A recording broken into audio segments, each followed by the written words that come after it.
খুব কম সংখ্যক মানুষের কথা বলেছে এবং যার ফলশ্রুতিতে আমাদের শাসনামল শোষণ করেছে এবং এই ফেসিবাদের মাধ্যমে আমাদেরকে যেতে হয়েছে। এবং বিশেষ করে এই গত 16 বছর আমরা যে ডিহিউম্যানাইজেশন দেখতে পেয়েছি এবং যে আদারিং এর রাজনীতি দেখতে পেয়েছি, সেই ডিহিউম্যানাইজেশন এবং আদারিং এর রাজনীতিতেও গণমাধ্যমের একটা গুরুত্বপূর্ণ ভূমিকা ছিল। এবং এই 24 ছাত্র জনতার অভ্যুত্থানের শুরু থেকে 5 জুন থেকে 26 জুলাই পর্যন্ত পলিসি মেকিং এবং মাঠ পর্যায়ে সমন্বয়ের সাথে আমি যুক্ত ছিলাম। একটু আগে আমাকে পরিচয় করে দিচ্ছিল, আমি এখানে শিবিরের পরিচয় নিয়ে আসিনি। আমি অভ্যুত্থানে আন্দোলনের শুরু থেকে শেষ পর্যন্ত এবং এখানকার যারা মূল সমন্বয়ক ছিল সবার সাথে আমার কানেকশন ছিল, আমাকে চিনত। আমরা দীর্ঘদিন ধরে ক্যাম্পাসে অ্যাক্টিভিজম করেছি। তো আমার শিবির পরিচয়তে আমি একজন অভ্যুত্থানের পক্ষের শক্তি, অভ্যুত্থানে আমি রাত দিন এক করে সময় দিয়েছি এবং সেই কষ্টগুলো আমি বুঝি। চোখের সামনে আমি আমাদের ভাই বোনদেরকে হারাতে দেখেছি, তাদের অ্যাসপাইরেশন গুলো দেখেছি, তারা কি জন্য রাস্তা নেমেছিল। তো সেই বিষয়গুলো আমি একটু স্মৃতিচারণ করার চেষ্টা করব। তো আন্দোলনের শুরুতেই আমাদের আন্দোলনটাকে যেটা হয়, প্রথমে এটাকে বিভিন্নভাবে ট্যাগিং করার চেষ্টা করা হয়েছে এবং এই ট্যাগিং এর ক্ষেত্রে এখানকার যতগুলো আছে তারাও এটাকে সমর্থন দেওয়ার চেষ্টা করেছিল। এবং সবচেয়ে ক্রিটিক্যাল টাইম যখন ছিল 14 জুলাইয়ের পর থেকে 15 জুলাই, যেদিন ছাত্রলীগের সন্ত্রাসীরা ঢাকা বিশ্ববিদ্যালয়ে হামলা চালায়, হামলার পরবর্তী সময়েও এই হামলাটাকে নিয়ে বিভিন্নভাবে রাজনীতি করার চেষ্টা করা হয়েছে এবং এক্ষেত্রে অপসাংবাদিকতার চেষ্টা করা হয়েছিল। কিন্তু এক্ষেত্রে সোশ্যাল মিডিয়া এই বিষয়গুলোকে খুব চমৎকার ভাবে জাতির সামনে নিয়ে আসে এবং পরবর্তীতে ঢাকা বিশ্ববিদ্যালয়ে যখন ভ্যাকেন্সি করা হয়, 18 জুলাই প্রাইভেট ইউনিভার্সিটির আমাদের ভাই বোনরা যখন রাস্তায় নেমে প্রতিরোধ গড়ে তোলে, ওই সময় আমরা শুনতে পাচ্ছিলাম যে কোনো সময়ে ইন্টারনেট ব্ল্যাক আউট হয়ে যেতে পারে এবং কারফিউ জারি হতে পারে। তো আন্দোলনের শুরু থেকে যেহেতু পলিসি মেকিং এর সাথেই ছিলাম, প্রত্যেকটা কর্মসূচি প্রণয়নের ক্ষেত্রে আমরা চেষ্টা করতাম প্রত্যেকটা কর্মসূচি যেন সবাই ওন করতে পারে, এটা যেন মধ্যে পড়ে না যায়। তো 18 জুলাইয়ের দিকে আমরা তখন 9 দফার কথা চিন্তা করি এবং 9 দফাটা এমন ভাবে তৈরি করা হয় যেন এই 9 দফাটা নেতা থাকুক আর না থাকুক আন্দোলনটা চলতে থাকে। তো সেই অনুযায়ী 19 জুলাই আপনারা জানেন 18 জুলাই রাতে ইন্টারনেট ব্ল্যাক আউট হয়ে যায় এবং সবাই যোগাযোগ বিচ্ছিন্ন হয়ে যায়। হঠাৎ করে internet of, internet black out, কারোর সাথে কোনো যোগাযোগ নাই। কি করা যায় তখন? মূল সমন্বয়কদেরকে রিচ করা যাচ্ছিল না। তো তখন আমরা যারা আন্দোলনটাকে সমন্বয় করছে, তখন আমরা চিন্তা করলাম আমরা অফলাইনে আমরা নেটওয়ার্ক তৈরি করব এবং অফলাইনের মাধ্যমে আমরা আন্দোলনটাকে সমন্বয় করব। তো 19 জুলাই জুমার নামাজের পর থেকে ঢাকা সহ সারা দেশে মানুষ রাস্তায় নেমে পড়ে। আমরা রাস্তায় ছিলাম, সবকিছু আপডেট পাচ্ছিলাম। তো কর্মসূচি দেওয়ার মতো কেউ না, ইন্টারনেট ব্ল্যাক আউট। এখন যেভাবে আমরা সহজে একটা মেসেজ হোয়াটসঅ্যাপে অথবা মেইল করে দিতে পারতেছি, তখনকার কথা আপনারা যখন মাঠে ছিলেন তখন একটু চিন্তা করেন, হঠাৎ করে সবকিছু অন্ধকার, কি হচ্ছে কিছু বোঝা যাচ্ছিল না, কর্মসূচি কোথায় থেকে আসবে কিছু বোঝা যাচ্ছিল না। তো তখন মূল সমন্বয়ক নাহিদ, আসিফ, সার্জিস হাসান রিচ করা যাচ্ছিল না। তখন আব্দুল কাদেরের সাথে আমার কথা হয়। আব্দুল কাদেরকে প্রথমে আগে সেফ রুমের ব্যবস্থা করি, এরপরে আমরা তার নামে 9 দফাটা তৈরি করি এবং 9 দফা তৈরি করার পর তখন সবচেয়ে চ্যালেঞ্জিং ছিল এটা সাংবাদিকদের কাছে পৌঁছাইতে হবে। এখন তো যেহেতু ইন্টারনেট ব্ল্যাক আউট, কি করা যায়? তখন ক্যাম্পাস সাংবাদিক যারা সেখানে ঢাকা বিশ্ববিদ্যালয় সাংবাদিক সমিতির সভাপতি আছে মহিউদ্দিন মাহি এবং ওই সময় সভাপতি ছিল আল সাদি ভুইয়া। সাংবাদিকদের সাথে আগে থেকে আমাদের পরিচয় ছিল এবং আন্দোলনের শুরু থেকে আমাদেরকে যথেষ্ট সহায়তা করেছে পুরো আন্দোলনে।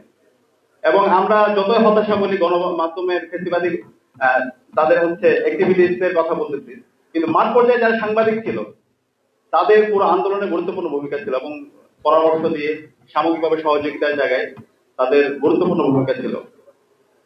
তো সেই সময়ে আমরা 9 দফাটা প্রিন্ট করলাম, প্রিন্ট করে প্রথমত ক্যাম্পাস সাংবাদিক যারা আছে তাদের কাছে পাঠালাম এবং সকল সাংবাদিকদের কাছে আমরা অফলাইনে, আমার একটা এখনো নাম্বার আছে, ওই নাম্বার থেকে আমরা অফলাইনে সকল সাংবাদিকদের কাছে মেসেজ আকারে এই 9 দফাটা পাঠাই এবং আব্দুল কাদেরকেও একটা সেফ রুমে নিয়ে যাওয়ার পরে ওকে হচ্ছে নির্দেশনা দেওয়া হয় আধা ঘন্টার জন্য মোবাইলটা খোলা রাখবে এবং ওই জায়গা থেকে সে রিকগনাইজ করবে যে 9 দফা তার নামে গিয়েছে। এবং ওই সময়ে খুবই ক্রিটিক্যাল সিচুয়েশন, যদি আমরা 9 দফা আমরা ওই সময় সাংবাদিকদের কাছে পৌঁছাতে না পারতাম তাহলে কিন্তু আন্দোলনটা পরিচালনা করা অনেক ক্ষেত্রে কঠিন হয়ে যেত, কর্মসূচি তো কারো কাছে থাকতো না। এবং একই সাথে আমরা আব্দুল কাদের থেকে একটা ভিডিও নিয়েছিলাম, ভিডিও বার্তা। সেই ভিডিও বার্তা নিয়ে আমরা পেন ড্রাইভে করে সকল মিডিয়া হাউসে আমরা এই পেন ড্রাইভে করে তার ভিডিও বার্তা পৌঁছে দিয়েছিলাম। কিন্তু দুর্ভাগ্যের বিষয়, ওই সময়ে যেগুলো হচ্ছে ইলেকট্রনিক মিডিয়া আছে, কোন ইলেকট্রনিক মিডিয়ায় এই ভিডিও বার্তা আসে নাই। এরপর ইন্টারন্যাশনাল মিডিয়াগুলোতে আমরা দিয়েছিলাম, সেই ইন্টারন্যাশনাল মিডিয়াগুলোতেও ওনারা চেষ্টা করেছেন, ওনারা প্রিন্ট আকারে এটা ছাপিয়েছেন। এবং এরপর দিন আমরা আশা করেছিলাম প্রিন্ট মিডিয়াগুলোতে 9 দফা আসবে, কিন্তু খুব অল্প সংখ্যক প্রিন্ট মিডিয়ায় 9 দফা 3টা সম্ভবত, আর একটু বেশি মনে হয় আমার কাছে এরপরে যে দেখেছিলাম এসেছিল। তো এরপর থেকে আপনারা জানেন 19 তারিখ থেকে 2 তারিখ পর্যন্ত প্রত্যেকটা প্রেস রিলিজ কিন্তু আমি লিখছি।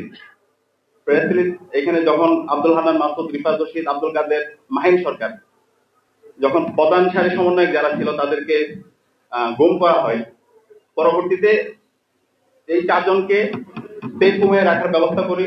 পাশাপাশি ওই সময়ে আমাদেরকে অনেকেই সহায়তা করেছিল, সাংবাদিকদের অনেক ভাই এবং বোনেরা আমাদেরকে সহায়তা করেছিল, দেশীয় আন্তর্জাতিক সাংবাদিকরা আমাদেরকে সহায়তা করেছিল। তো প্রত্যেক দিনে আমাদের কাজ ছিল প্রেস রিলিজ লেখা, পরবর্তী দিনে কর্মসূচি ঠিক করা, 62 সমন্বয়কের প্রেস রিলিজ, 58 সমন্বয়কের প্রেস রিলিজ, এভাবে প্রতিদিনের দাবিগুলো, কর্মসূচির নাম ঠিক করা। এবং এই নাম ঠিক করার ক্ষেত্রে আমরা সবার সাথে পরামর্শ করতাম, বিশেষ করে সাংবাদিক, ক্যাম্পাস সাংবাদিক যারা আছে, ঢাকা বিশ্ববিদ্যালয় সাংবাদিক সমিতির ওই সময় যারা সাংবাদিক ছিল তারা অগ্রণী ভূমিকা পালন করেছে আমাদের কর্মসূচিগুলোর ক্ষেত্রে, পরামর্শ দেওয়ার ক্ষেত্রে, এবং এগুলো হচ্ছে সার্কুলেশনের ক্ষেত্রে। তো প্রতিদিনে আমরা যে কর্মসূচিগুলো ঠিক করতাম, আমরা দেখতাম প্রতিদিনে প্রায় 1-150 সাংবাদিকের কাছে এবং হাউসে আমরা আমাদের কর্মসূচিগুলো পাঠাতাম। এরপরে যখন আমরা দেখতাম পত্রিকায় এরকম 3টা 4টা 5টা পত্রিকায় সেগুলো আসতো। ইলেকট্রনিক যতগুলো মিডিয়া ছিল সেই ইলেকট্রনিক মিডিয়াগুলোতে প্রতিদিন আমরা প্রপাগান্ডা দেখতে পাইতাম। আপনারা যদি একটু খেয়াল করেন, ওই সময় আমরা রাস্তায় ছিলাম এবং প্রেস রিলিজগুলো তৈরি করে সাংবাদিক সবার কাছে পাঠাতাম। কিন্তু এরপরও আমাদের কাছে ইনফরমেশন আসতে বলতো প্রতিনিয়ত এখানে হচ্ছে আমাদেরকে যারা আন্দোলন করতেছে, আমরা আন্দোলনকারীদেরকে এখানে সন্ত্রাসী হিসাবে, জঙ্গি হিসাবে তারা দেখানোর চেষ্টা করছে। এবং এই 9 দফা থেকে 8 দফায় নিয়ে আসা, তারপর এটাকে আরো মডারেট ভার্সনে নিয়ে আসা এবং কর্মসূচিগুলোকে হচ্ছে এটাকে বিকৃত করা, এইভাবে বিভিন্ন ধরনের প্রয়াস আমরা ওই সময় দেখতে পেয়েছি।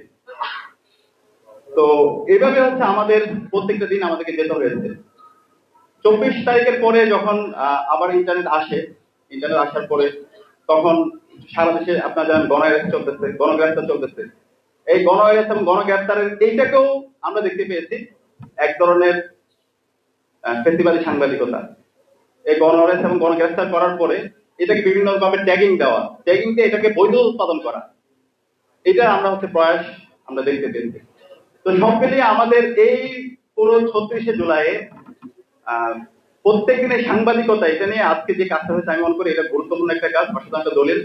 আমাদের প্রত্যেকটা দিন নিয়ে ওই সময় যে অপসাংবাদিকতা হয়েছে সেই সাংবাদিকতা নিয়ে আমাদের নির্মহ পর্যালোচনা হওয়া দরকার। এবং সেখান থেকে আমাদের যে নতুন বাংলাদেশ, সেই নতুন বাংলাদেশে যেন পরবর্তীতে কেউ এরকম সাংবাদিক ব্যবহার করতে না পারে, কারো এজেন্ট হিসেবে ব্যবহার হইতে না পারে, সেই জায়গায় আমাদেরকে আজকে কাজ করা দরকার। তো এই জায়গায় আজকে যে উদ্যোগটা নেওয়া হয়েছে, আমরা উদ্যোগের সাথে যারা জড়িত তাদেরকে ধন্যবাদ জানাই। এবং নতুন বাংলাদেশে আমরা আশা করব সাংবাদিকরা সত্যকে সত্য বলবে, মিথ্যাকে মিথ্যা বলবে এবং হলুদ সাংবাদিকতাকে পরিহার করবে এবং ছাত্রদের পক্ষে থাকবে, জনতার পক্ষে থাকবে, সত্যের পক্ষে থাকবে, সে প্রত্যাশা ব্যক্ত করে আমি আমার কথা শেষ করছি।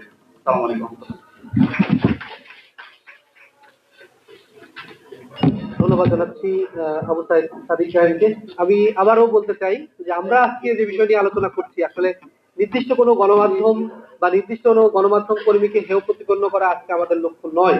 আমরা একটি সক্রিয়ভাবে একটি আত্মসমালোচনার মধ্য দিয়ে মিডিয়াতে ফ্যাসিবাদ মুক্ত এবং এই সুন্দর একটি পরিবেশ জারি রাখা, এটাই আমাদের মূল উদ্দেশ্য। প্রিয় উপস্থিতি, এ পর্যায়ে কথা রাখার জন্য অনুরোধ জানাচ্ছি। বিজনেস স্ট্যান্ডার্ড পত্রিকার চিফ রিপোর্টার, আমাদের একান্ত প্রিয় জনাব আব্বাস উদ্দিন।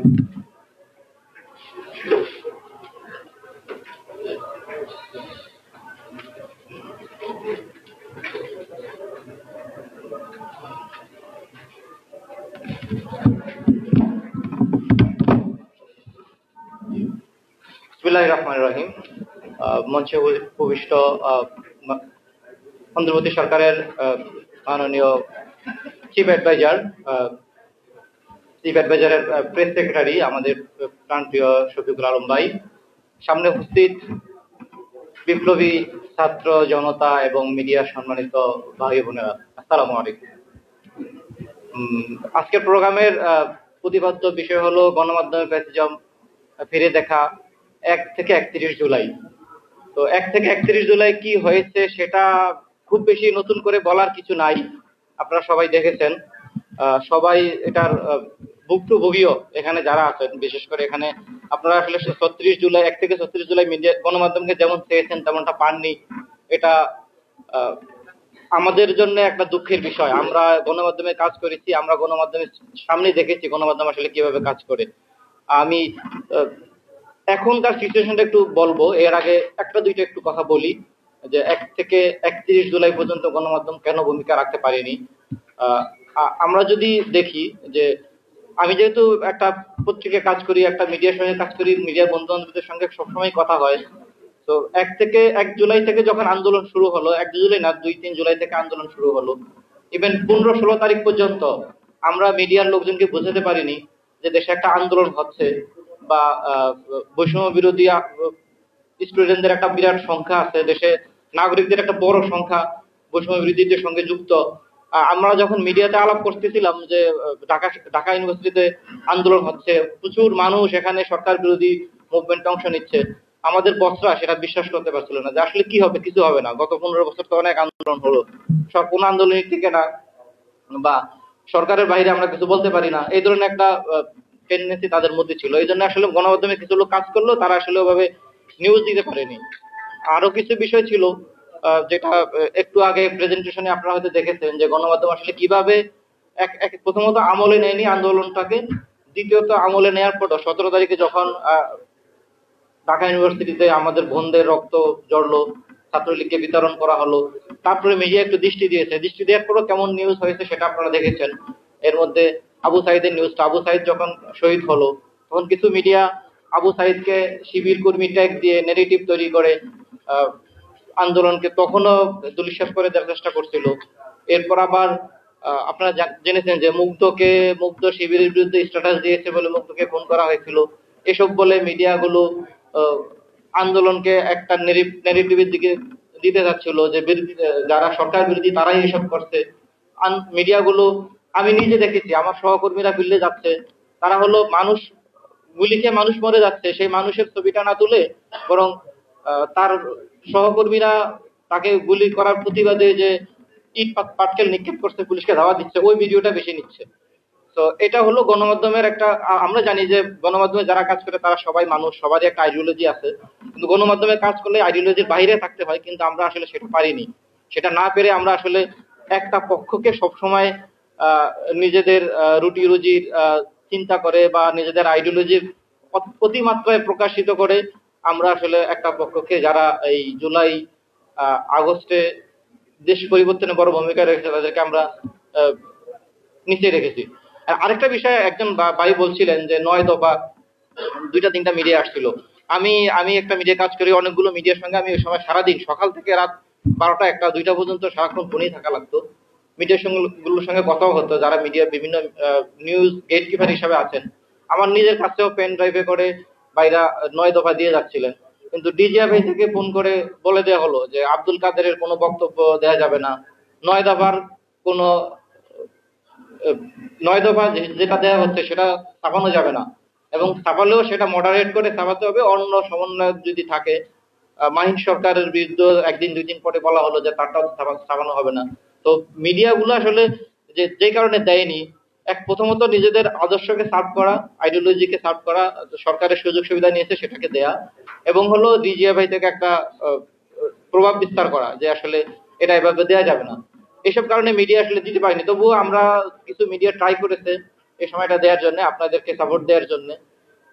আর এখন যদি আমরা আসি, আসলে মিডিয়াগুলো তো পারেনি, মিডিয়াগুলো হয় নিজের কারণে পারেনি, না হয় সরকারের পক্ষ থেকে চাপ দিয়ে, আওয়ামী লীগের পক্ষ থেকে চাপ দিয়ে সেটা করতে দেওয়া হয়নি। কিন্তু এখন মিডিয়াগুলো কি করছে? আপনারা কি এখন মিডিয়াগুলোর পারফরমেন্স বা মিডিয়াগুলো এখন যেভাবে আপনাদেরকে তুলে ধরছে বা এখন যেসব ন্যারেটিভ তৈরি করছে, ফ্যাসিজমের বিরুদ্ধে এখন যে তাদের সংগ্রাম করা দরকার সেটা করছে? আমার দৃষ্টিতে আমি আসলে সেটা এখনো দেখছি না।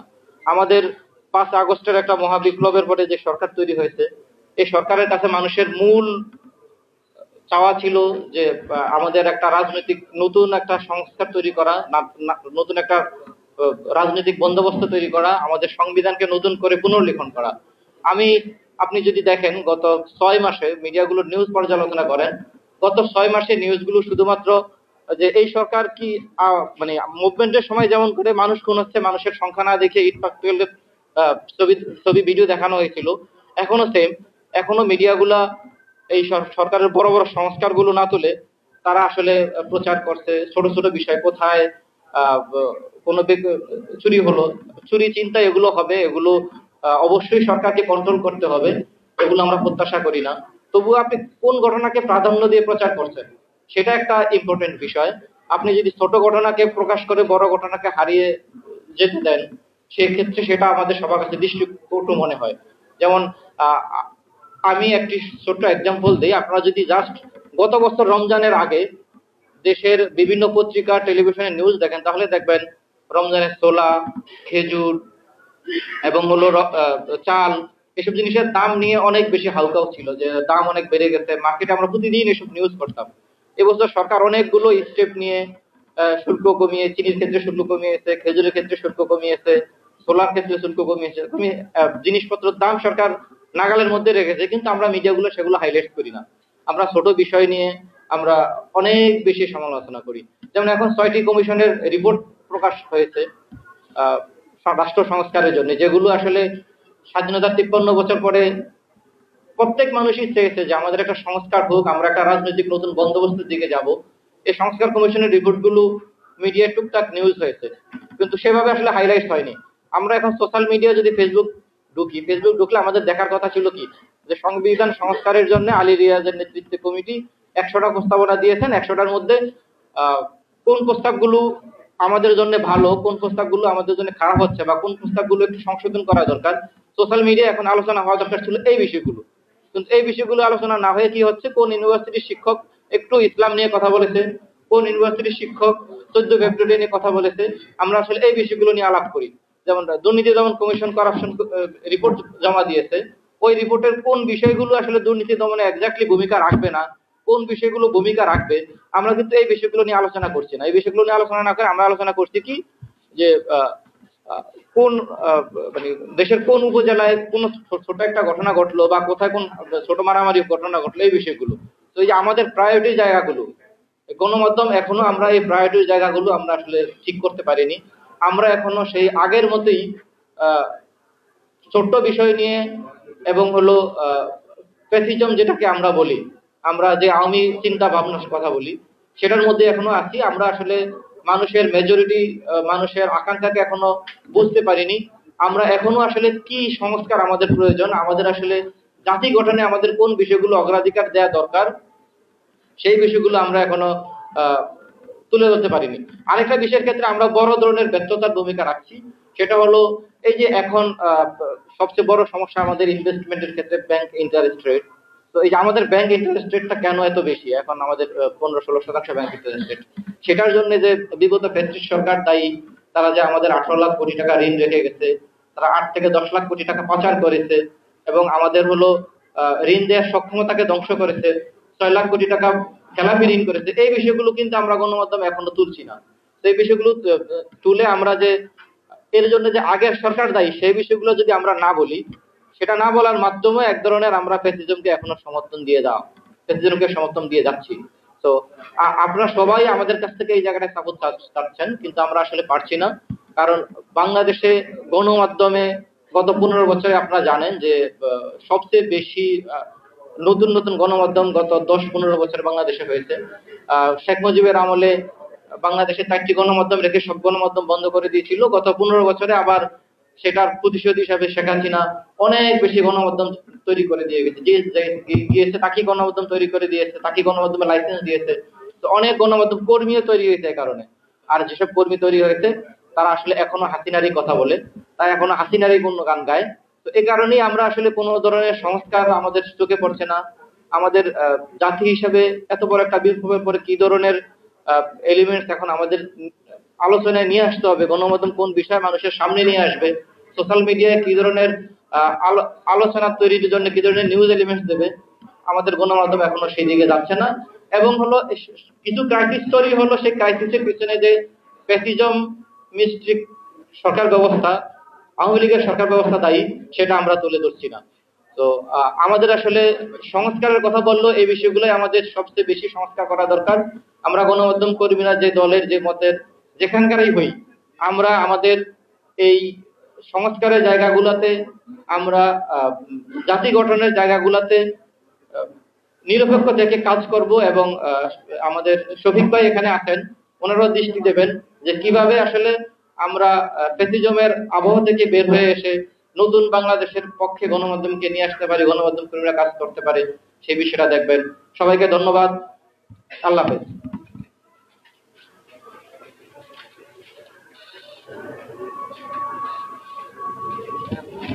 ধন্যবাদ আব্বাস উদ্দিন নয়ন ভাইকে। অতীতের স্বৈরাচারী শেখ হাসিনার দুর্নীতির ছোট একটা পরিসংখ্যান উনি আমাদের সামনে উপস্থাপন করেছেন। আমরা আরো অনেক অজানা বিষয় জানবো। এ পর্যায়ে আমি আমাদের প্রোগ্রামের বিশেষ অতিথি জনাব মোহাম্মদ শহীদুল ইসলামকে বক্তব্য রাখার জন্য আমি আন্তরিকভাবে অনুরোধ করছি।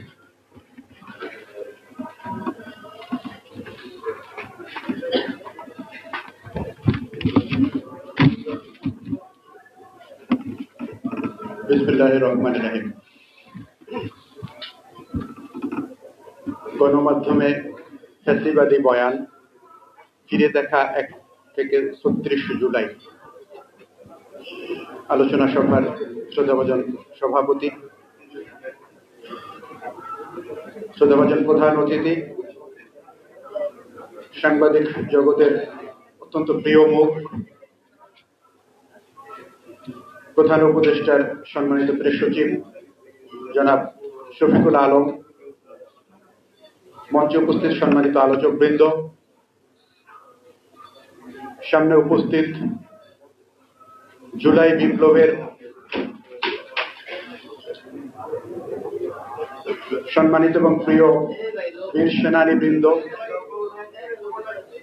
সবাইকে আজকের এই আয়োজনে আমাকে আমন্ত্রণ জানাবার জন্য ধন্যবাদ জানাচ্ছি। প্রথমে আমি স্মরণ করছি জুলাই বিপ্লবের সেই সব শহীদদেরকে, যাদের রক্তের বিনিময়ে একটি উন্মুক্ত পরিবেশে আজকের এই আয়োজন করার সুযোগ হয়েছে। সে সমস্ত বীর শহীদদের স্মরণ করার সাথে সাথে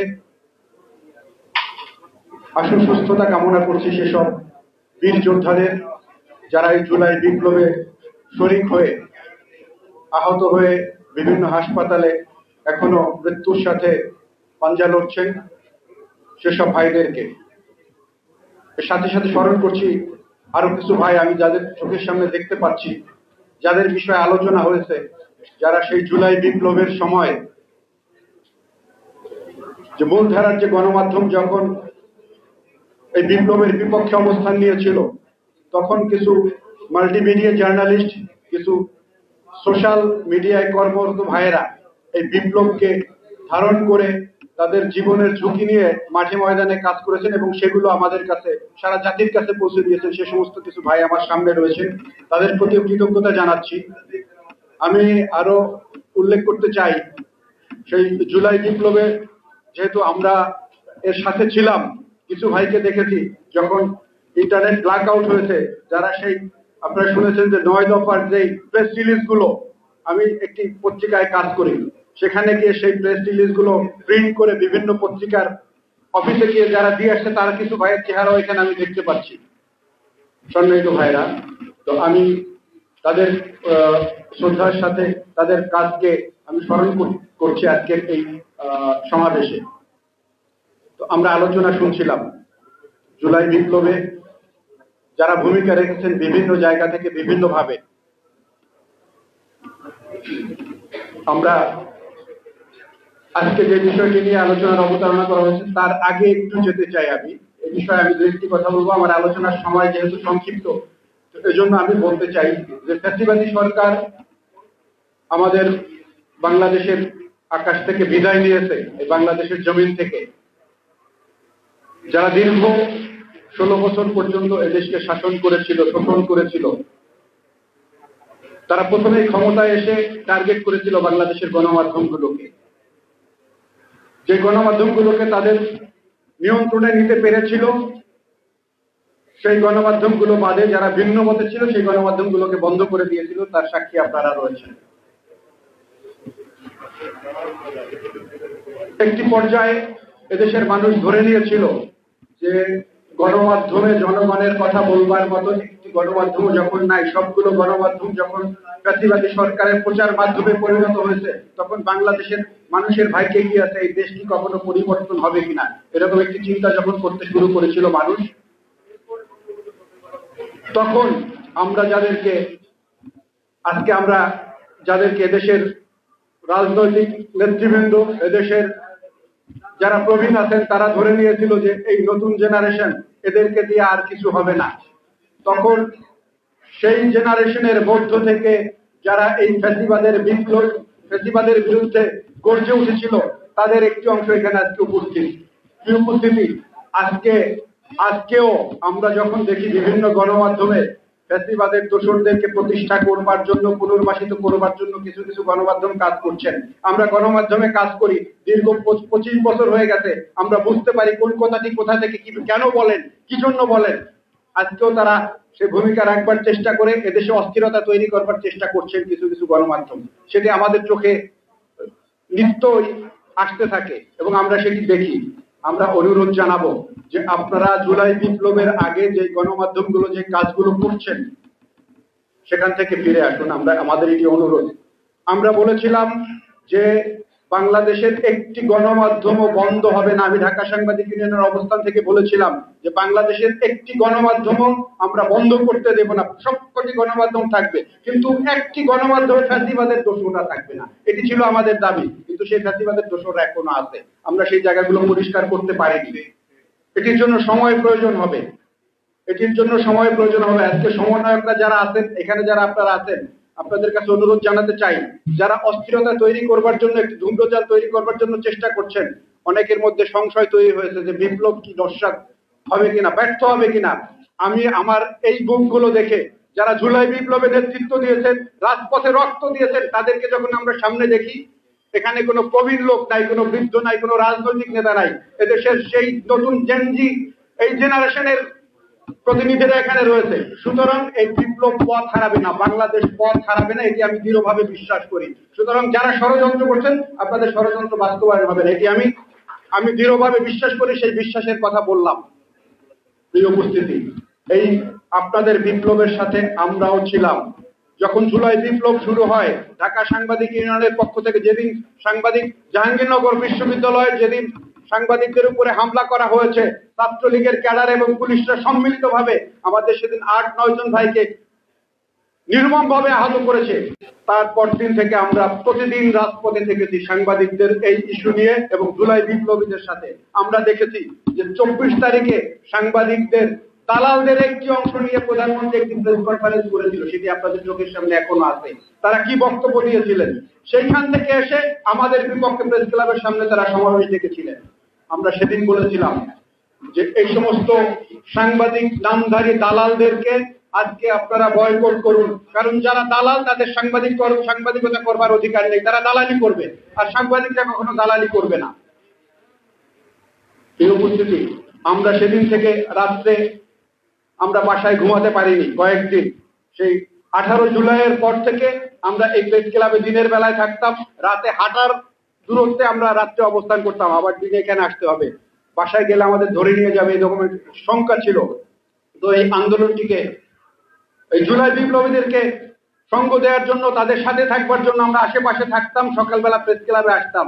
আমাদেরকে বিভিন্নভাবে এখান থেকে ভয় দেখাবার জন্য নানা ধরনের চেষ্টা হয়েছে। আমরা এখানে মিটিং ডেকেছি, আমাদের পাল্টা আর একটি মিটিং ডাকা হয়েছে, সেই দালাল সাংবাদিকরা ডেকেছে, এটি আপনারা সাক্ষী।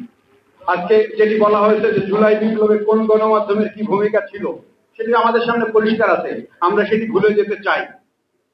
সেটি আমরা ভুলবো তখন যখন আপনাদের কাজের মধ্যে দিয়ে প্রমাণ করবেন যে আমরা ভুল করেছিলাম এই জুলাই বিপ্লবের আগে। ভুলের জন্য আপনারা যখন ক্ষমা চাইবেন, আপনারা যখন এদেশের জনগণের সাথে দাঁড়াবেন, এদেশের রাষ্ট্রের পক্ষে দাঁড়াবেন, তখন আমরা সেটি ভুলে যাব। আবার যদি ধূম্রজাল তৈরি করবার চেষ্টা করেন, যেসব গণমাধ্যম করেছেন অতীতে, তারা যদি সেই কাজটি আবার করেন, তাহলে তাদের বিরুদ্ধে আমাদের ব্যবস্থা নিতেই হবে। এটি এখানে প্রধান উপদেষ্টার প্রেস সচিব আছেন, তাকে সাক্ষী রেখে বলতে চাই যে আমরা সাংবাদিক ইউনিয়নের পক্ষ থেকে সেই কাজটি আমরা করে যাচ্ছি এবং আপনাদেরকে সেজন্য সহযোগিতা করতে হবে। আপনাদের কোনো সহযোগিতা প্রয়োজন হলে ঢাকা সাংবাদিক ইউনিয়ন আপনাদের সাথে রয়েছে। আজকে যারা আহত হয়েছেন, নিহত হয়েছেন, তার সাথে আমাদের 5 জন সাংবাদিক রয়েছেন যারা এই জুলাই বিপ্লবকে কাভার করতে গিয়ে শাহাদাত বরণ করেছেন। অনেক সাংবাদিক আহত হয়েছেন, সেটিও আপনাদের জানা রয়েছে। যারা আহত হয়েছেন, এই জুলাই বিপ্লব সফল হওয়ার আগে আহত সাংবাদিকদেরকে কোনো গণমাধ্যম থেকে চাকরি চুক্তির হুমকিও দেওয়া হয়েছিল, সেটিও আমাদের কাছে রয়েছে।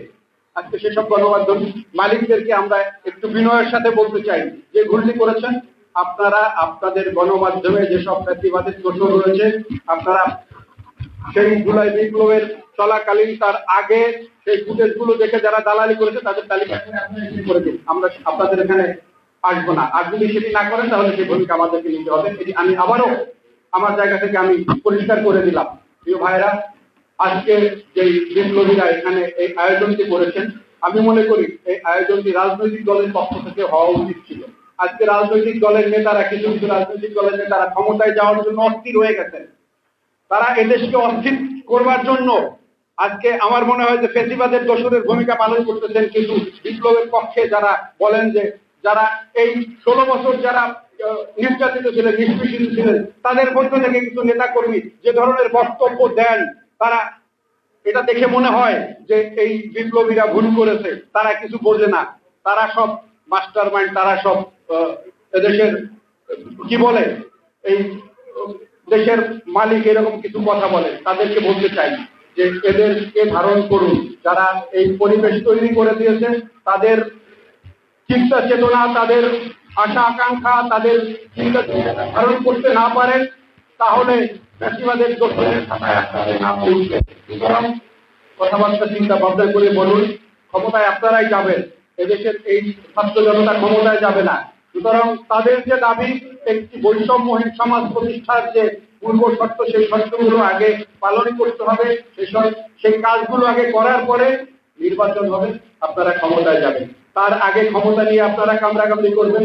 আর এরা যারা রক্ত দিয়ে বিপ্লব সফল করেছে, তারা বসে বসে দেখবে, এটি ভাববার কোনো কারণ নাই। সুতরাং আপনারা অনেক জ্ঞানী, অনেক বুদ্ধিমান, কিন্তু যারা রক্ত দিয়েছে, বিপ্লবকে সফল করেছে, তাদের চিন্তা চেতনাকে যদি ধারণ করতে না পারে, তাহলে আমরা বলবো যে এই ক্ষমতার রাজনীতি আপনারা বেশি দিন করতে পারবেন না।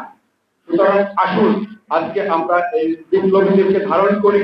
যেই বৈষম্যহীন সমাজ প্রতিষ্ঠার জন্য এরা রক্ত দিয়েছে, যে বৈষম্যহীন সমাজ প্রতিষ্ঠার জন্য এরা আজকে চোখ দিয়েছে, পা দিয়েছে, হাত দিয়েছে, তাদেরকে বুঝতে চেষ্টা করুন। আমরা যদি সেটি বুঝতে পারি, তাহলেই মনে করি বিপ্লব সফল হবে, বাংলাদেশ তার লক্ষ্যে পৌঁছবে, রাষ্ট্র তার পথ হারাবে না। সুতরাং আসুন আজকের এই আয়োজকদের আবারও ধন্যবাদ জানিয়ে আমি আমার সংক্ষিপ্ত বক্তব্য শেষ করছি। আসসালামু আলাইকুম ওয়া রাহমাতুল্লাহ।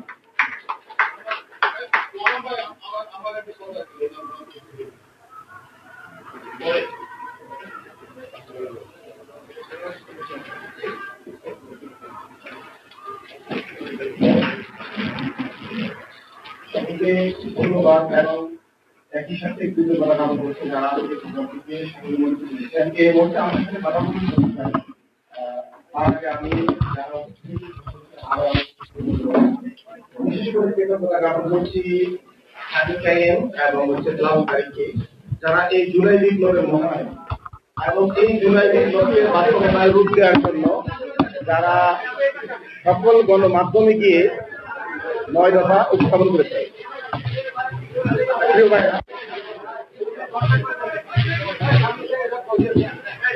প্রিয় ভাইরা, এখানে আমরা যে জিনিসগুলো স্পষ্ট করে বলতে চাই, এখানে বাংলাদেশের গণমাধ্যম নিয়ে আমাদের যে অবজারভেশন, এটা খুবই ভয়াবহ।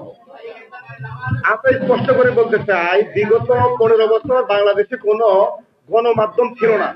যেটা ছিল সেটা ছিল সরাসরি আওয়ামী লীগের দলীয় প্রচার মাধ্যম, এবং আমাদের আজকের গবেষণায় সেটি প্রমাণিত হয়েছে। এগুলো ছিল টোটালি প্রচার মাধ্যমের কাজ। গণমাধ্যম যেভাবে গণমানুষের কথা বলে, জনমানুষের কথা বলে, এইরকম লক্ষণ আমাদের গবেষণায় আজ ফুটে ওঠেনি। দ্বিতীয়ত, আমি যে জিনিসটি এখানে স্পষ্ট করতে চাই,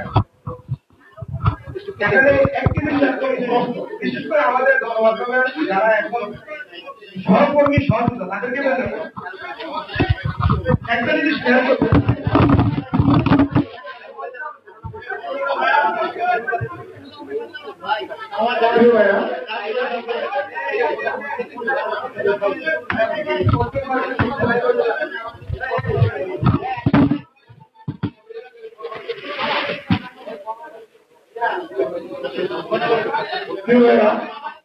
আমরা যে জিনিসটা এখানে স্পষ্ট করতে চাই, বাংলাদেশের গণমাধ্যমের কিছু কিছু কুশীলক এখনো বাংলাদেশ গণমাধ্যমকে স্বাধীন হতে দিচ্ছেন না।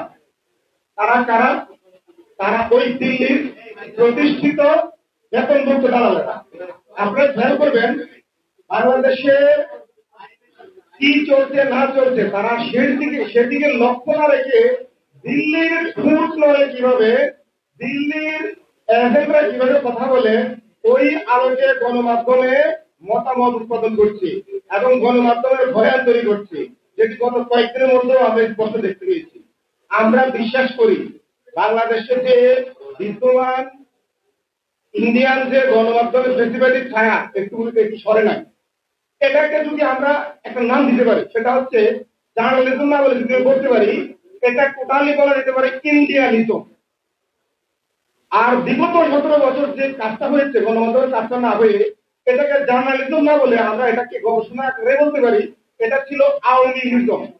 আর শেখ মুজিবের আমলে যেটা ছিল সেটা জার্নালিজম ছিল না, সেটা ছিল টোটালি বাকশালিজম। এই জিনিসগুলো আমাদেরকে বুঝতে হবে। আমরা এই বাংলাদেশে আর কখনো এখানে বাকশালিজমের অস্তিত্ব আমরা সহ্য করবো না। আমরা এখানে আওয়ামী লীগকে আর এখানে টলারেট করবো না, এবং বিদ্যমান যে চক্রান্ত, এখানে আবারও ইন্ডিয়ালিজম করা, জার্নালিজম নাম করে ইন্ডিয়ালিজম প্রতিষ্ঠা করার যে ষড়যন্ত্র, এটা আমরা বুঝি একদম স্পষ্ট। শহীদ ভাই একটু আগে বলেছেন, যারা যারা এখনো দোষর আছেন, ফেসিবাদের দোষর আছেন, আমরা আপনাদেরকে সময় দিয়েছি। আমরা বিশ্বাস করেছিলাম আপনারা অনুতপ্ত হবেন, আপনারা আপনাদের কৃতকার্যের জন্য আত্মসমর্পণ করবেন। কিন্তু আমরা আপনাদের দুঃসাহস থেকে অবাক হচ্ছি। আপনারা এখন কিন্তু আমাদেরকে বাধ্য করছেন আপনাদের মুখোমুখি যাওয়ার জন্য। প্লিজ, ওই সমস্ত দোষরদের বলছি, আপনারা কিছুদিন আগেও মিডিয়া লীগ হিসাবে নিজেকে গর্ববোধ করে প্রচার করতেন। সাংবাদিক না বলে আপনারা সাংবাদিক লীগ নিজেদেরকে প্রমাণ করতেন এবং ওই প্রমাণের জন্য প্রতিযোগিতা করতেন। এখন আবার আপনারা নিজেদেরকে সাংবাদিক দাবি করেন। আমরা কি আপনাদেরকে সহ্য করব? আমি সরকারকে বলতে চাই, সরকারের একজন গুরুত্বপূর্ণ ব্যক্তিকে বলতে চাই, বাংলাদেশের গণমাধ্যমকে স্বাধীন করেন। বাংলাদেশের গণমাধ্যম এখনো ফেসিবাদের দোষরদের হাতে, বাংলাদেশের গণমাধ্যম এখনো পরাধীন। আমরা বাংলাদেশের এই গণমাধ্যমকে পরাধীন থাকতে দিব না। আমাদের বক্তব্য একদম স্পষ্ট। আমরা এই গণমাধ্যমের সকল দোষরকে উপযুক্ত শাস্তি দিয়ে আমরা এই গণমাধ্যমকে স্বাধীন করব।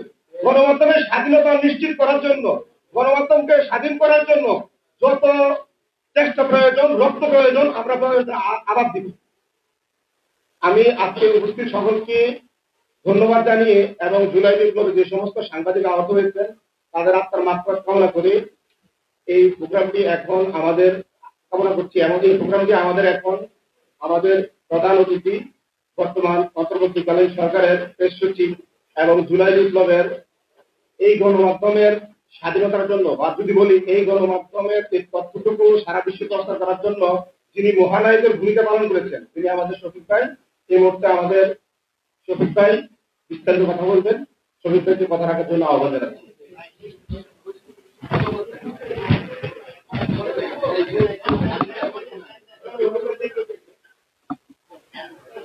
ধন্যবাদ।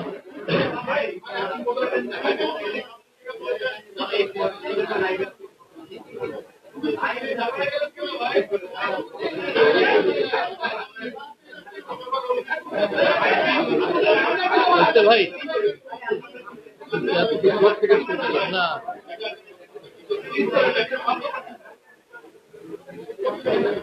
ধন্যবাদ আমার প্রিয় জয়নাল আবেদিন শিশি, সাদিক কাইয়ুম, শাহিন, আমাদের নেতা শহীদ ভাই, প্লাবন তারিক এবং আমাদের আব্বাসুদ্দিন নয়ন। ও কি চলে গেল নাকি? আচ্ছা, নয়ন, ধন্যবাদ। প্রথমে আমরা গণমাধ্যমের ফ্যাসিবাদী বয়ান ফিরে দেখা জুলাই 1 থেকে 36, যে আমাদের সাংবাদিকতাকে আমরা আয়নার সামনে আনতে চাচ্ছি যে আমরা কি করেছিলাম। কিন্তু এটা বলার আগে যারা আপনারা জানেন সেই সময় আমাদের 5 জন সাংবাদিক নিহত হয়েছেন, পুলিশ খুব কাছে থেকে তাদেরকে গুলি করে মেরেছে। আমাদের অনেক সাংবাদিক আহত হয়েছেন, অনেক সাংবাদিক এখনো ট্রমাটাইজ। তারা যেই সমস্ত ভয়াবহ দৃশ্য দেখেছেন, পুলিশের যে ব্রুটালিটি দেখেছেন, তার থেকে তারা আসলে এখান থেকে মুক্ত হওয়া এই দিন থেকে, এটা আমার মনে হয় সময় সাপেক্ষ ব্যাপার। আমি ট্রিবিউট দিচ্ছি। আমি অবশ্যই খাটো করে দেখবো না। বাংলাদেশের অনেক নিউজ পেপার, বেশ কিছু সাংবাদিক, নিউজ পেপার, তারা কিন্তু 1 থেকে 36 জুলাই তাদের রোল খুবই ভালো ছিল। অসহনীয় একটা পরিবেশে তারা থেকে 15 বছরের যে হাসিনা শাহির যে একটা ডিক্টেটরশিপকে, রক্তচক্ষুকে তারা ইগনোর করে তারা যে জার্নালিজম করেছে, এই যে মৃত্যুর হিসাব দেওয়া, কতজন মারা যাচ্ছেন, আমরা তখনও প্রকৃত চিত্র পাইনি। তারপরেও দেখবেন যে অনেকগুলো পত্রিকা অনেক বাধা সত্ত্বেও, একদিকে ডিজিএফআই এর ফোন কল, আর একদিক দিয়ে হচ্ছে পলিটিশিয়ানদের ফোন কল, আর একটা হচ্ছে ছাত্রলীগ, যুবলীগ এবং সাংবাদিক লীগের চোখ রাঙানি, সবকিছুকে উপেক্ষা করে বাংলাদেশের বেশ কিছু সংবাদপত্র ভালো জার্নালিজম করেছেন। আমরা তাদেরকে স্যালুট জানাই।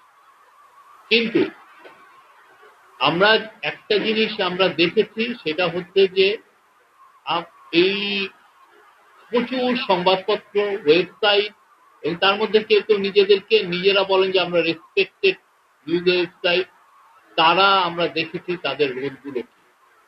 সাংবাদিকতার একটা বড় জিনিস হচ্ছে আপনি কি রোল প্লে করেন, সেটা কিন্তু সবাই ডকুমেন্টেড করে ফেলে। আমি একটা নিঃশ্বাস ফেললাম, এই নিঃশ্বাস ফেলাটাও দেখবেন যে একটু পরে ডকুমেন্টেড হয়ে গেছে। আপনি আমার নামে কি লিখলেন, এটা ডকুমেন্টেড হয়েছে। আমাকে একজন কালকে এইটা বললেন, এটা ডকুমেন্টেড হয়ে গেছে। জার্নালিজমের একটা বড় সমস্যা হচ্ছে আপনি দালালি করবেন আর মানুষ ডকুমেন্টেড করবে না, এটা ভাববেন না। আপনার প্রত্যেকটা দালালি খুব ভালোভাবে ডকুমেন্টেড হয়ে গেছে। আপনি কোথায়, আপনি যেই কাজগুলো করেছেন, দালালি তো শুধু 1 থেকে 36 জুলাই পর্যন্ত তো আর করেন নাই। আপনার দালালি শুরু হয়েছে সেই 2009 থেকে। আপনি বড় বড় ম্যাসাকারের বয়ান তৈরি করেছেন।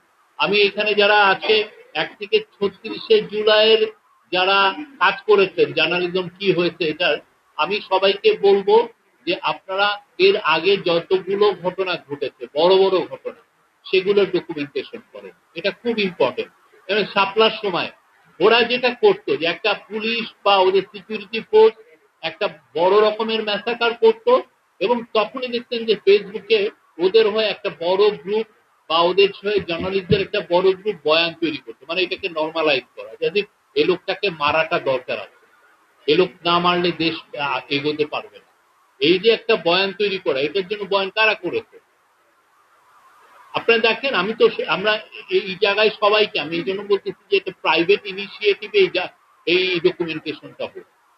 আমি যদি সরকার যদি এই কাজটা করে, কারা এই বয়ানগুলো তৈরি করেছে, তাহলে হবে কি, মানুষ বলবে যে না, এটা তো সরকারের একটা মোটিভেটেড একটা বিষয় হয়েছে। আমরা চাই প্রাইভেট থিঙ্ক ট্যাঙ্করা এটা করুক, খুব ভালো রকম। এটা প্রত্যেকটা দেশে হয়। আপনি সেকেন্ড ওয়ার্ল্ড ওয়ারের পরে দেখেন, ওরা দেখেছে কারা কারা নাজি বয়ান, নাস্তিদের বয়ান কারা তৈরি করেছে, বা মুসলিনের সময় দেখেন, বা স্পেনে ফ্রাঙ্কোর সময় দেখেন কারা কারা তার হয়ে বয়ান তৈরি করেছে। খুবই স্পষ্ট, খুব ভালোভাবে ইউনিভার্সিটি গুলো, জার্নালিস্ট গ্রুপ গুলো এই এই রিসার্চ গুলো করেছে, করে দেখিয়েছে যে কিভাবে এই বয়ানগুলো তৈরি করেছে। বয়ানগুলো তৈরি করার মূল কারণ কি? মূল কারণ হচ্ছে ডিক্টেটরশিপের হাতকে বলিষ্ঠ করা, আপনার আমার অধিকারকে খরণ করে না। আপনাকেই বলা, আপনাকে মারবে, আপনাকে মেরে আবার জনগণকে বলবে যে না, আপনার মারাটা তার যৌক্তিক ছিল, আপনার অধিকারটা সে খরণ করে নিবে। তখন কিন্তু কিছু সাংবাদিক আবার এই বয়ানটা করবে যে না, ওর অধিকার হরণ করাটা সঠিক ছিল। আপনি 15 বছর, 1-2 বছর না, আপনি অনেকগুলো ঘটনা, আপনি শাপলা বলেন, মাওলানা সাঈদীর ভার্ডিকের পরের দিন দেখেন, হ্যাঁ, আপনি যে সবাই একদিক দিয়ে মানুষ মারছে, কিন্তু হাসি ঠাট্টা হচ্ছে কি, এই চাঁদে সাঈদীকে দেখা গেছে। আপনার পুরো অ্যাটেনশন ওইদিকে নিয়ে, এদিকে যে 160 জনের মতো লোককে রাইফেলের গুলি করে মারা হয়েছে, ভয়াবহ একটা হত্যাকাণ্ড ছিল। আপনি দেখেন কিভাবে এটাকে নর্মালাইজ করতে, মানে এই লোকগুলোকে মারাটা দরকার, যৌক্তিক ছিল। তারপরে আপনি ওই যে খালেদা জিয়ার যে একজন লিডার অব দ্য অপোজিশন, তার বাসার সামনে আপনি দিয়ে দিচ্ছেন, কি যেন বালির ট্রাক দিয়ে দিচ্ছেন, এবং কিছু সাংস্কৃতিক কর্মী ওইখানে আবার যাচ্ছেন এটাকে করার জন্য। এবং ওইটারে আপনার ওই সময় ফেসবুক গুলো দেখেন, যারা যারা এটা বলছেন, কি ভয়াবহ একটা সময়। এই সময়টাকে আমরা খুবই মেটিকুলাসলি আমরা এইটাকে রিসার্চের মাধ্যমে রাখবো। কার কি করেছেন, কে কিভাবে বয়ান তৈরি করেছেন, কেউ যেন এটা বয়ান তৈরি করবেন আর আপনার সম্পর্কে লেখা হবে না, এটা ভাইবেন না। প্রত্যেকটা জিনিস ওয়েল ডকুমেন্টেড থাকবে। আমাদের আগের জেনারেশন আমরা এটা ফেল করেছি। আমরা ৭৪-এর ফ্যামিনকে নিয়ে লিখতে আমরা ফেল করেছি। আমরা রক্ষী বাহিনীর যে অত্যাচার, সেটা নিয়ে আমরা ফেল করেছি। আমাদের এর আগে প্রচুর সমস্যা হয়েছে, প্রচুর আমাদের ফেলিউর ছিল আমাদের যে রাষ্ট্র হিসাবে। প্রত্যেকটা জায়গায় আমরা এই ডকুমেন্টেশনে ফেল করেছি। আমরা এইবার জন্য ফেল না করি। কেন আমরা ফেল করব, মানে কেন আমাদের ফেল করতে, আমরা যাতে ফেল না করি, এটার মূল কারণ হচ্ছে আমরা চাই আমাদের ফিউচার জেনারেশন যাতে আমরা যেটা ফেস করেছি সেটা যেন ওরা ফেস না করে। বাংলাদেশে যাতে এই রকমের স্বৈরতান্ত্রিক একটা স্বৈরতন্ত্রকে লেজিটিমাইজ করার যে বয়ান, সেটা যেন আর জীবনে তৈরি না হয়। যেই ক্ষমতায় আসুক, তার হয়ে জন্য কোনো সাংবাদিক দালালি করতে না হয়। এবং এই জন্য আমরা বারবার বলছি যে আমাদের ভুল ত্রুটি থাকলে, এই গভর্নমেন্ট একটা এক্সাম্পল সেট করতে চাচ্ছে। আপনি আমার মিস্টেক থাকলে, আমার ভুল ত্রুটি থাকলে, আমার অন্যায় থাকলে আপনি জোর গলায় বলেন, জোর কলমে লেখেন, আমাদেরকে দেখিয়ে দেন যে না, আপনার এখানে ভুল হচ্ছে। সাংবাদিকতা এটা হওয়া উচিত। কিছুদিন আগে আমি আপনার একটা বড় পত্রিকা, আমরা দেখলাম যে প্রফেসর ইউনূসকে প্রশংসা সূচক 2-3টা লেখা লিখছে। আমরা তাকে ফোন দিয়ে বলছি, ভাই এটা লেখার দরকার নেই, আপনি আমার গঠনমূলক সমালোচনা করেন, এই প্রশংসা করার তো দরকার নেই। আমরা চাই আপনারা এই প্রত্যেকটা বিষয় আপনারা তুলে ধরেন। বাংলাদেশের স্বাধীন সাংবাদিকতার খুবই একটা ইম্পর্টেন্ট সময় যাচ্ছে। আমরা বাংলাদেশকে নতুন ভাবে গড়তে চাই। সেটার জন্য আমরা যে এই ইন্টারিম গভর্নমেন্টের 2য় অধ্যায় গতকাল শুরু হয়েছে কনসেনসাস কমিশনের মাধ্যমে, আমরা চাচ্ছি পুরো বাংলাদেশের সমস্ত পলিটিক্যাল পার্টি এখানে কন্ট্রিবিউট করুক, বাংলাদেশের সিভিল সোসাইটি এখানে কন্ট্রিবিউট করুক। পলিটিক্যাল পার্টি তো তাদের কথা বক্তব্য দিবে, আপনারাও যেন সবাই মিলে আমরা যেন এই বক্তব্য দিতে পারি। আমরা কেমন বাংলাদেশ চাই, এমন একটা বাংলাদেশ যেখানে ফাঁসিবাদের বয়ান কেউ তৈরি করবে না, যে তার অন্ধ হয়ে তার পার্টিকে ফলো করবে না, তার লিডার কিলিং করছে অথচ আপনি তাকে তাকে আপনি সাপোর্ট দিচ্ছেন। এই ধরনের জন্য পলিটিক্যাল সেট আপ যেন বাংলাদেশে না থাকে। বাংলাদেশ একটা থ্রাইভিং ডেমোক্রেসি হোক, সবাই মিলে আমরা যেন এমন একটা দেশ গড়ি যেই দেশে সবার ভয়েস শোনা যায়, কোনো ভয়েস যাতে মাগল না হয়, কেউ যেন না বলতে পারে যে না আমার কথা আমি বলতে পারছি না, যেটা গত 15 বছরে হয়েছে। অনেক অনেক ভয়েসকে আমরা দেখেছি শোনা যায় না। অনেক অনেক পত্রিকায় আমরা দেখেছি এই লোকদের, এই গ্রুপের লোক কাউকে নেওয়া যাবে না। ভিতরে ভিতরে আবার যে একজন যদি নেওয়া হয়েছে, ভাই উনি কিন্তু মাদ্রাসার ছেলে, ওকে নেওয়াটা ঠিক হয় না। ভাই উনি কিন্তু পূর্ব জন্মে উনি শিবির করতেন, ওকে আপনি নিলেন কেন? উনার মেধা কতটুকু, উনি কি জার্নালিজম করেন, উনার লেখার পাওয়ার কতটুকু, সেটা মুখ্য বিষয় না।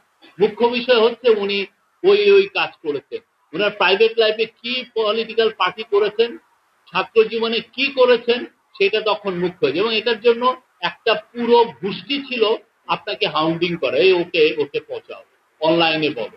এটা আমি কত বছর ফেস করেছি, আমার মনে হয় আমার সে 2009-10 থেকে আমি এটা ফেস করেছি। অনেকে এখানে অনেক আছেন এটা ফেস করতে। এই যে একটা আপনাকে এই যে এটাকে বলে হচ্ছে যে আমেরিকা এরকম একটা ছিল, এটাকে বলতো রেড টেরর। বড় বড় যারা সিনেমা রাইটার ছিলেন, বড় বড় যারা সিনেমা তৈরি করতেন, ডিরেক্টর ছিলেন, এদেরকে বলা হতো পাবলিকলি, এদেরকে বলা হয়েছে এরা হচ্ছে কমিউনিস্ট সিম্পাথাইজার। এবং এদেরকে নাম বলে বলে এটাকে ম্যাকার্টিজম বলে। আপনারা যদি পারেন দেখে নিয়ে ম্যাকার্টিজমের উপরে। ম্যাকার্টিজম এই লোকগুলোর বয়ান, এই লোকগুলো যেহেতু কমিউনিস্ট, একে সামনে আনা যাবে না, এর কোনো পাবলিক ফোরাম দেওয়া যাবে না, এর কোনো সিনেমা কোথাও কে সম্প্রচার করতে পারবে না। আপনি তাকে একটা সোশ্যালি আইসোলেট করে ফেলবেন, তার কোনো ভয়েস, তার এজেন্সি সব আপনি কেড়ে নেবেন। ঠিক 15টা বছর এই কাজগুলো হয়েছে। এবং যারা করেছেন আমাদের আশেপাশের আমাদের ভাই বোন সবাই, তারাই আপনি দেখবেন যে সে হয়তো আপনার সাথে রিলেটেড, সে হয়তো আপনার পাড়ার সিনিয়র ভাই, এরাই এই কাজগুলো করেছে। আমরা নতুন বাংলাদেশ গড়তে চাই। নতুন বাংলাদেশে আমরা রেসপন্সিবল জার্নালিজম করতে চাই, আমরা ক্রিটিক্যাল জার্নালিজম করতে চাই। আমার বিরুদ্ধে যদি কিছু থাকে আপনি লেখেন, জোর গলায় লেখেন, আমাদের বিরুদ্ধে জোর গলায় লেখেন। আমরা এমন একটা জার্নালিজম করতে চাই যে জার্নালিজম শেখ হাসিনার 15 বছরের জার্নালিজমের থেকে অনেক অনেক দূরে। এমন একটা ইন্ডিপেন্ডেন্ট জার্নালিজম, সে প্রত্যেকটা গভর্নমেন্টকেই যেন কাঠ গড়ায় দাঁড় করায়, সেটা আজকে ইন্টারিম গভর্নমেন্ট হোক বা পরবর্তীতে পলিটিক্যাল গভর্নমেন্ট হোক। এমন একটা জার্নালিজম আসুন যেখানে কোনো জার্নালিস্ট যেন ইন্টিমিডেটেড ফিল না করেন, যে না আমি ভাই ভয় আমি লিখতে পারছি না, আমাকে অনলাইনে আমাকে হ্যারেস করা হচ্ছে, বা আমার এই ধরনের কোনো পরিবেশ না থাকে। এবং সেই বিষয়ে আমরা কিন্তু কাজই করছি। আপনারা দেখছেন যে আমরা একটা মিডিয়া কমিশন করেছি, এবং মিডিয়া কমিশনের রিপোর্ট আমরা আশা করছি এই মাসের শেষে পাবো। সেটার ফলে এটা নিয়েও আমরা আশা করি যে যখনই রিপোর্টটা হবে, প্রত্যেকটা জার্নালিস্ট গ্রুপ ইনক্লুডিং বিএফইউজে সবাই এটার নিয়ে ডিসকাশন করবে। দেখেন আপনাদের কথাগুলো এসছে কিনা, আপনারা যেই ধরনের ইন্ডিপেন্ডেন্ট এন্ড ফ্রি জার্নালিজম আপনারা চান, ফ্রিডম অফ প্রেস যেভাবে চান, সেইটার রিফ্লেকশন এই রিফর্ম কমিশনে আসছে কিনা সেটা আপনারা দেখবেন। এবং আমরা আশা করি আমরা নতুন একটা মানে ফ্রি প্রেস পাবো, যেখানে সবাই অকুত ভয়ের মতো সবাই যে কোনো পাওয়ারফুল পিপলকে তারা যেন অ্যাকাউন্টেবল করতে পারে, সেটা যত পাওয়ারফুলই হোক, সে আমি হই, আমাদের লিডার হোক, একটা পলিটিক্যাল পার্টির বড় পলিটিশিয়ান হোক, সবাইকে আপনি কাঠ গড়ায় দাঁড় করবেন। এটা হচ্ছে জার্নালিজমের কাজ। এবং আমরা আবারও বলছি, আমরা 1 থেকে 36-এ যেটা হয়েছে আমরা প্রত্যেকটা ডকুমেন্টেশন করতে চাই। যারা যারা এখানে আমি শুধুমাত্র দেখলাম হচ্ছে টেক্সটের ডকুমেন্টেশন, টেক্সটের বাইরেও তো অনেকগুলো বয়ান তৈরি হয়েছে ইউটিউবে, অনেকগুলো বয়ান তৈরি হয়েছে টক শোতে, আমি নিজে দেখেছি। আমি দু একটা বড় টিভির কথা আমি বলতে পারি, এবার নাম বলছি না, তারা এসে বলছে যে এই স্টুডেন্টদেরকে বলতেছে টেরোরিস্ট। আপনি কখন একজনকে টেরোরিস্ট বলেন? সবাই মিলে টেরোরিস্ট বলা মানে হচ্ছে আপনি এই সাদিক টাইমকে আপনি মারার একটা লেজিটিমেসি আপনি তৈরি করছেন। ওকে যখন আপনি টেরোরিস্ট বলবেন, তখন লিগালি আপনি বলবেন যে ওকে মারার একটা বৈধতা আছে। আপনার কাজটা কি, আপনি কেন তাকে টের, আপনি তো স্টুডেন্ট বলতে পারতেন যে আন্দোলন করছে, তারা তো এমন না অস্ত্র নিয়ে সে তো আন্দোলনে আসে না। সে তার পা যুগল, হাত যুগল এবং মুখ দিয়ে সে তার কথা বলছে, সেটা নিয়ে তো সে পথে এসছে। কিন্তু দেখা যাচ্ছে তাকে আপনি বলছেন জঙ্গি, তাকে আপনি বলছেন টেরোরিস্ট, তাকে বলছেন যে সে কারো কারো টাকা খেয়ে এটা করছে, আপনি অনেক ধরনের কোন ধরনের আপনি গল্প ফাঁকলেন। ফাঁদার মূল কারণটা কি, আপনি তার এজেন্সিকে কেড়ে নেওয়া, তাকে হত্যা করার লেজিটিমেসি তৈরি করা। ভয়াবহ জার্নালিজম হয়েছে। যারা এগুলো করেছেন আমি আশা করব তারা আবার ফিরে যান, ফিরে যেয়ে দেখেন আমরা কি জার্নালিজম করেছি। আপনি এটা মূল কারণ কি ছিল, এইগুলো করার মূল কারণ হয়তো একটা পূর্বাচলের প্লট। এই তো এটা পূর্বাচলের প্লট পেলে আপনি একটু ভালো থাকতে পারবেন, বা আপনার টাকা অ্যাকাউন্টে অনেক টাকা, আপনার কিছু কিছু দেখতে রিপোর্টও আসছে এক একটা সাংবাদিকে দেখবেন যে তার ইয়েতে 1000 কোটি টাকার উপরে ট্রানজাকশন হয়েছে। Can you imagine?